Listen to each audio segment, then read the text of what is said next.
perubahan sistem mata pencarian hidup, ada baiknya kita memahami pengertian dari sistem mata pencarian hidup. Sistem mata pencarian hidup ialah segala upaya atau cara manusia untuk memenuhi kebutuhan sekunder maupun primer untuk mensejahterakan kehidupannya. Contoh yang lebih singkat itu ialah cara manusia untuk memenuhi kehidupan sehari-hari mereka. Jadi, contohnya itu seperti pekerjaan sehari-hari. Misalnya nih, seorang guru ataupun seorang pegawai kantoran. Untuk memenuhi kehidupan mereka akan pergi dari hari Senin ataupun dari hari Sabtu untuk memenuhi kebutuhan mereka. Yaitu contohnya seperti guru, dia mengajar gitu kan. Jadi selama sebulan itu akan dapat gaji. Jadi dengan uang gaji itulah mereka dapat memenuhi kebutuhan hidup mereka. Contoh yang kedua itu seperti seorang petani. Seorang petani akan pergi ke sawah dan membajak ataupun mengerjakan sawah mereka untuk memenuhi kehidupan sehari-hari mereka. Dan materi yang akan kita bahas pada pagi hari ini ialah perubahan sistem mata pencarian hidup. Yang mana perubahan sistem mata pencarian hidup itu ialah contohnya seperti barter berubah menjadi jual beli pasar, yang mana pengertian dari barter ialah cara ataupun sistem tukar menukar dengan menggunakan barang. Sedangkan jual beli pasar ialah cara ataupun sistem menukar barang dengan menggunakan uang. Jadi perubahan yang terjadi dari barter ke sistem dari barter ke jual beli pasar ialah karena adanya tindakan ataupun sesuatu yang tidak seimbang gitu. Misalnya contohnya nih seperti barter gitu kan. Seperti perubahan dari barter ke jual beli pasar. Misalnya nih adanya ketidakseimbangan antara penukaran barang. Misalnya si A mempunyai sebuah pisang ditukar sama barang milik B yang mempunyai buah anggur gitu. Jika kita bandingkan harga yang ada di pasar itu pasti nggak seimbang kan. Tapi jika barter diubah menjadi jual beli pasar dengan menggunakan uang itu bisa dianggap setara gitu. Jadi uang yang dikasih itu bisa lebih cocok harganya daripada menggunakan sistem barter.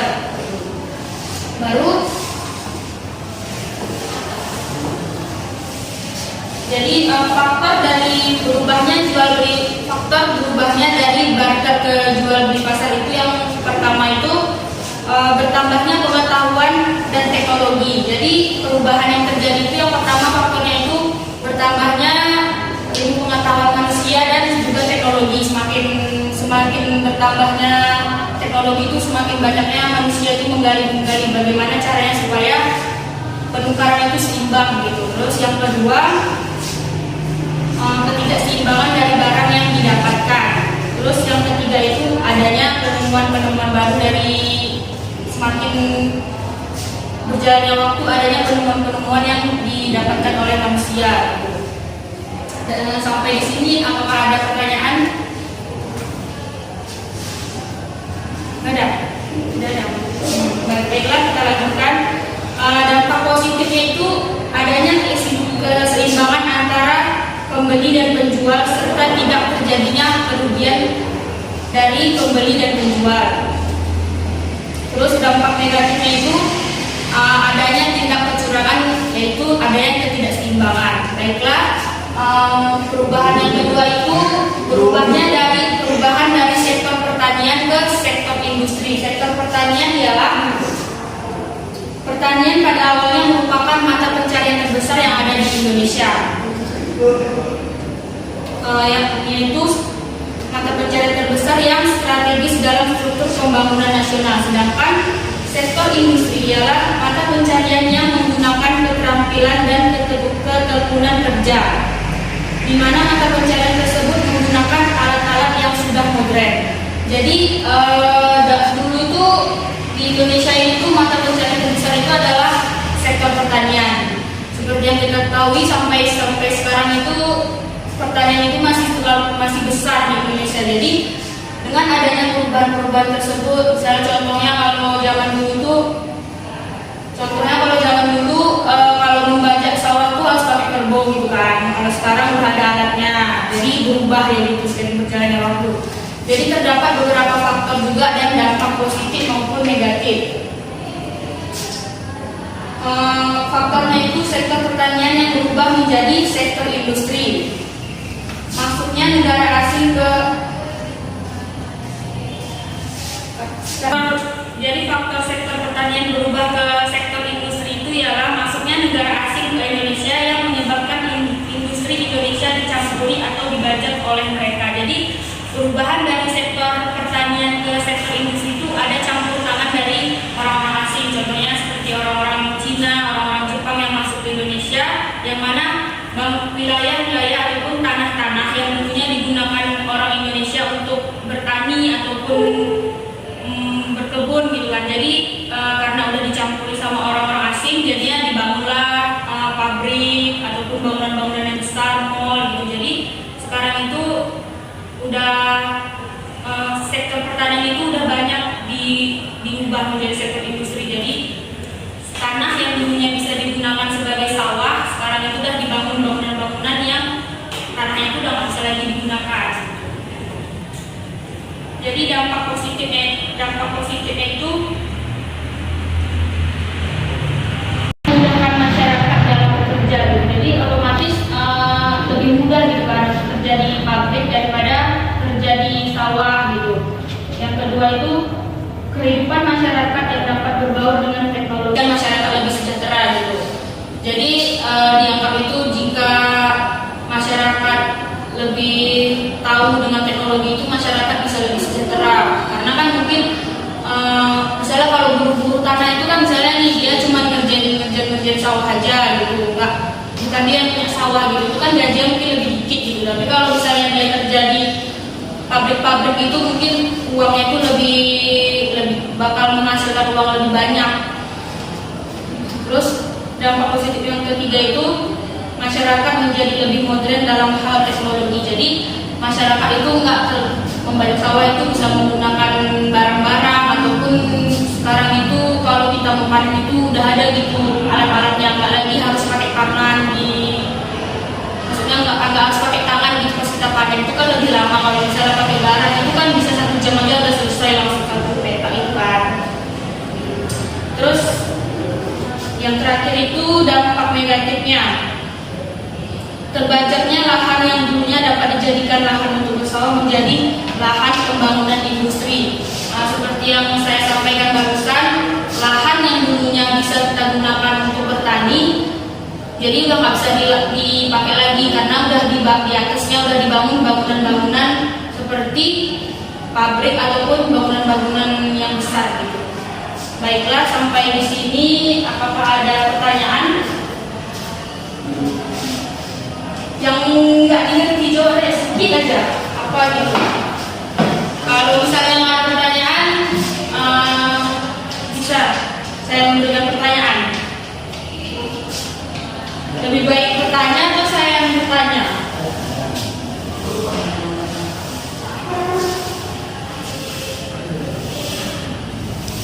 Judul materi kita nanti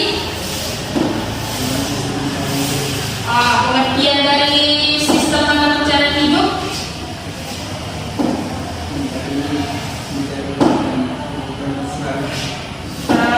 Coba lebih sistem pengertian sistem mata pencarian hidup ialah segala upaya ataupun cara manusia untuk memenuhi kebutuhan sekunder primer untuk mensejahterakan kehidupannya.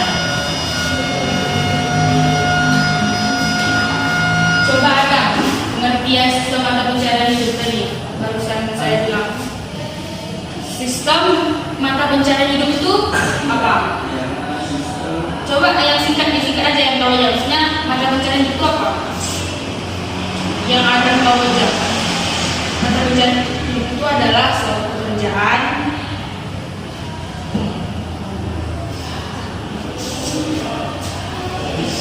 sistem mata pencarian hidup adalah segala cara ataupun usaha manusia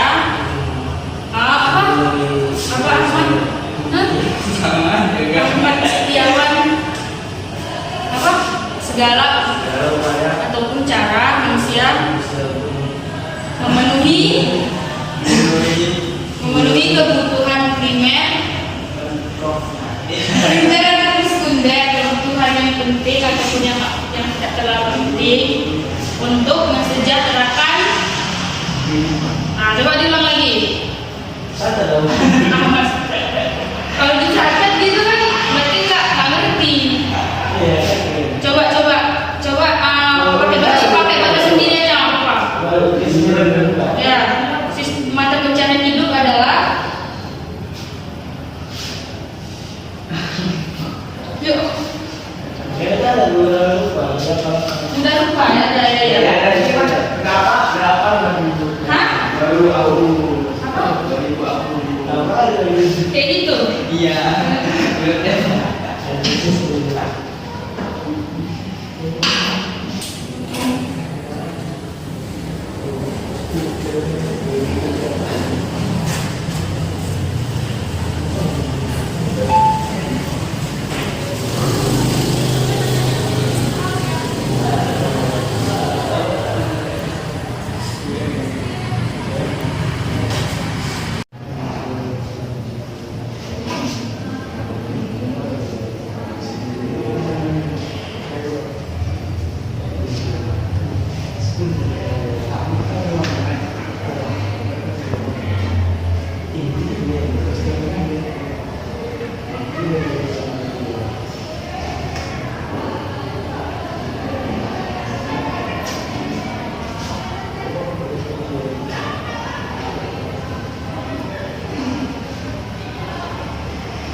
Sektor pertanian.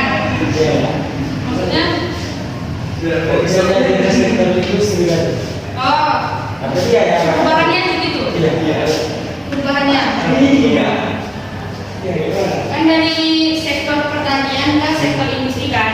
Jadi kan sektor pertanian itu pada awalnya adalah sektor pertanian kita mata pencarian. Ini kan dulu kita perubahan sistem mata pencarian itu, ya kan? Jadi itu kan sektor pertanian itu kan adalah sebuah pekerjaan juga kan, yaitu pekerjaan tani gitu. Jadi perubahan dari sektor pertanian ke sektor industri, kenapa bisa berubah gitu? Kenapa bisa berubah? Karena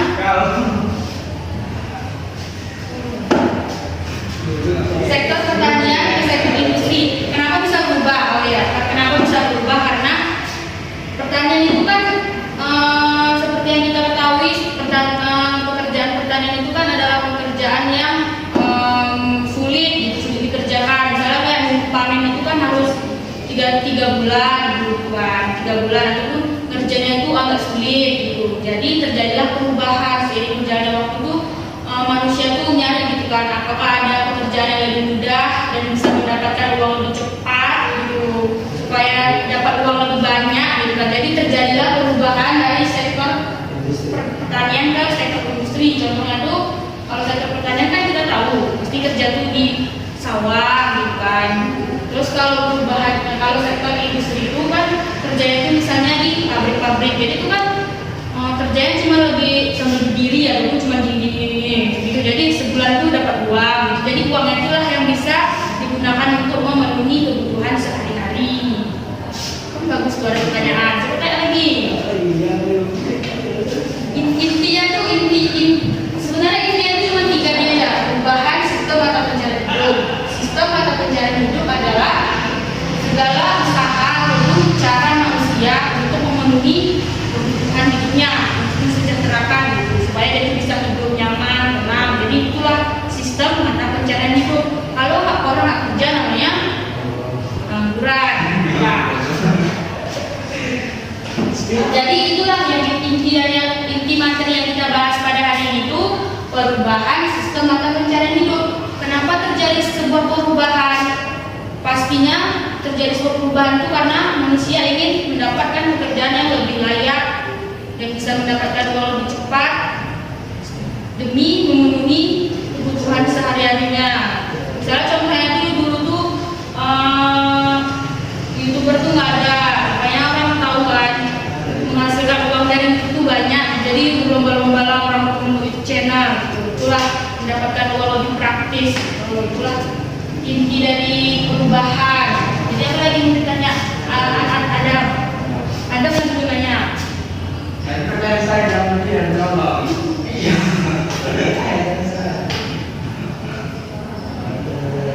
Coba ada pengertian dari barter. Kalau nggak tahu apa kalian? Hah? Apa? Itu kan barter berubah ke jual beli pasar. Barter itu apa? Pengertian dari barter. Tadi kan sudah saya jelaskan. Yang terbesit di otak aja keluar apa? Yang ada di pikiran kita apa? Terus sih walaupun nggak pernah kita pelajari barter tuh sering digunakan lah. Dulunya tuh barter tuh sekarang nggak pernah lagi digunakan. Itu tuh sistem yang digunakan orang zaman dahulu. Apa?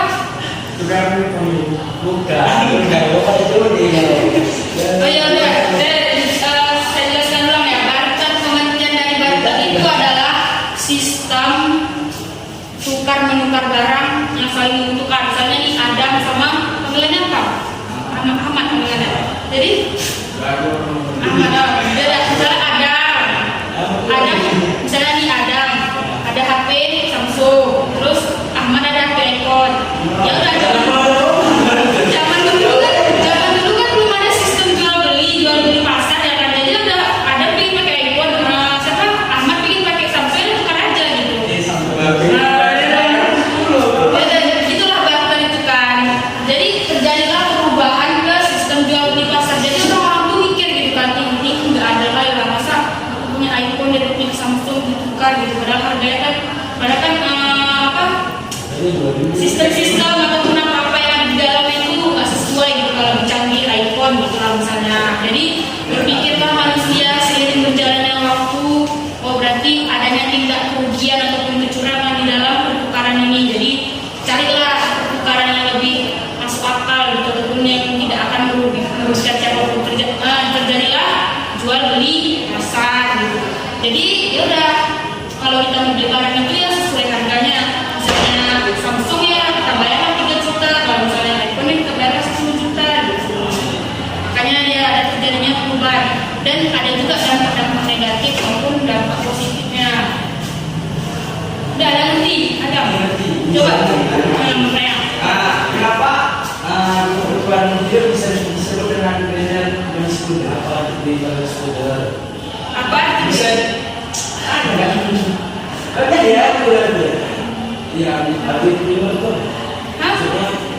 Primer itu adalah kebutuhan yang primer itu adalah kayak contohnya primer itu kebutuhan yang penting gitu. Kalau misalnya enggak dipenuhi itu kita bisa mati gitu lah. Misalnya contohnya nih, misalnya contohnya ini makan, kalau kita makan kita mati kan. Ya jadi minum gitu, air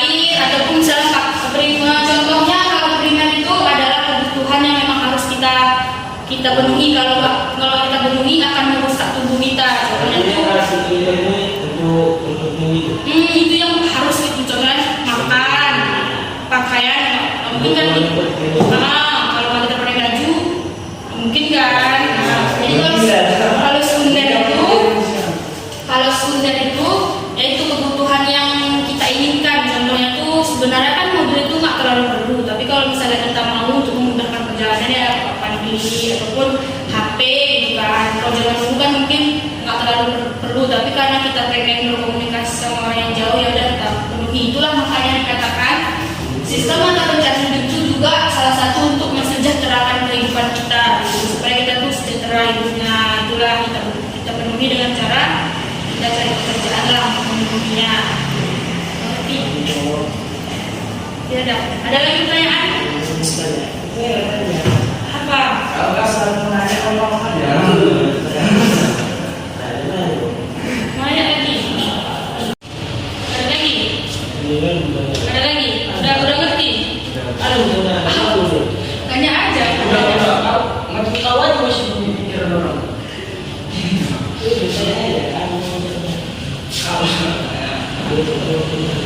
Nanya orang.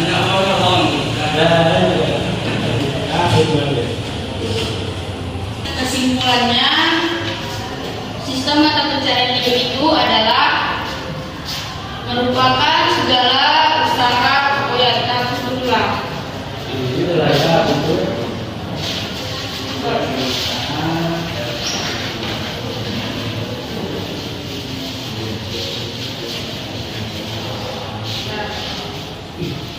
Berarti sistem mata pencarian hidup. Sistem mata pencarian hidup itu ialah merupakan segala cara ataupun usaha manusia untuk memenuhi kebutuhan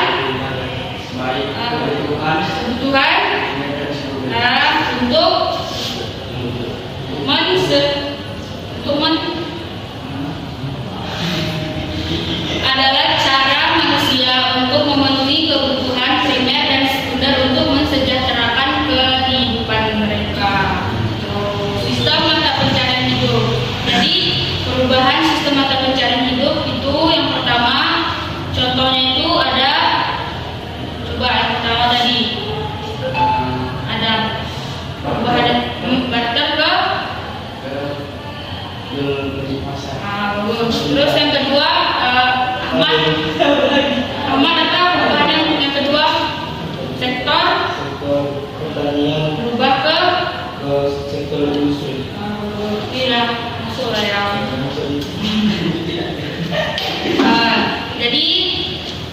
Jadi intinya itu perubahan yang terjadi di sistem mata pencarian hidup itu pasti ada dampak positif dan dampak negatifnya gitu. Terjadinya perubahan itu karena kemajuan teknologi juga gitu. Walaupun manusia itu makin lama tuh makin mencari mana yang lebih menguntungkan ataupun yang mana yang dapat lebih bisa mensejahterakan kehidupannya, maka terjadilah beberapa perubahan mata pencarian hidup manusia pada saat ini. Contohnya itu yang paling kelihatan itu zaman dulu tuh manusia tuh, maksudnya kalau dulu tuh paling yang bisa menghasilkan uang dari bayar pajak tuh pastinya artis kan. Kalau zaman sekarang kita aja ketika aneh bisa viral dapat duit langsung, ya kan? Jadi manusia tuh makin lama makin mencari pekerjaan yang lebih praktis dan lebih cepat untuk dapat menghasilkan uang. Baiklah, sampai di sini mata pelajaran yang dapat saya sampaikan. Wabillahi taufiq wal hidayah. Wassalamualaikum warahmatullahi wabarakatuh.